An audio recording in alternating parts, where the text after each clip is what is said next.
Hi, everybody. It's Paul from Esalen Research, and this play is about preparation. And, really, if you're going to let somebody go, this is a very difficult one to do. And it's one where preparation is your best friend. You must be prepared for this conversation. So the first tip is write it down, write a script. Now, when you're in front of the employee, you are absolutely not going to be there with a piece of paper reading. You have to memorize the script, and you have to stick to the script. Here's the psychology involved. Okay, part of you is not going to want to do this if you're like most engineering managers because it's an unpleasant task.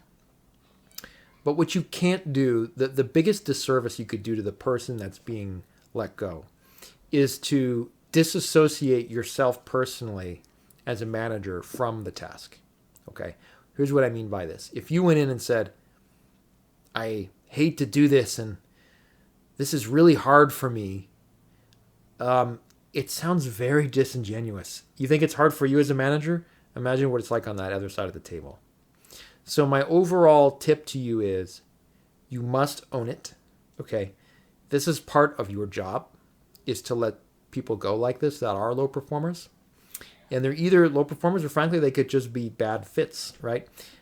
So you don't have to make it about their performance not meeting your bar. You can make it about really there being a mismatch between what this person has to offer and what you're looking for in the company. And of course, you have the paper trail and all that's been done.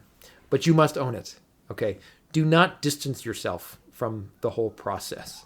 You represent management. You represent the company, period. And so disingenuous statements like softeners, like, I hate to do this, this is hard for me, don't say that. You want to be extremely factual and brief, okay? So write it down and then rehearse it. Get somebody, a family member, in the worst case, a mirror to practice with. HR, also, obviously you could practice with HR. But it's very important that you do that. Rehearsing is key. It's going to make sure that you don't add extra words and that you follow your script. And the script should just lay it out. Lay out the facts. Lay out, it's important to restate what you've already done. So there was a PIP. The terms of the PIP were unequivocal. It was determined based on the factual record that the bar was not met. And for those reasons, you're being terminated.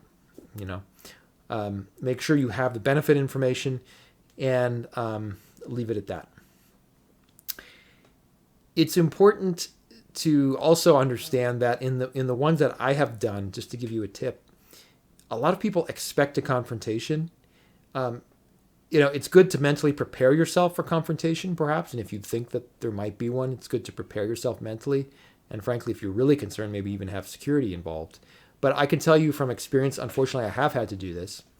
And I've never had a confrontation. It is unusual. People do tend to will surprise you with how professional they can be.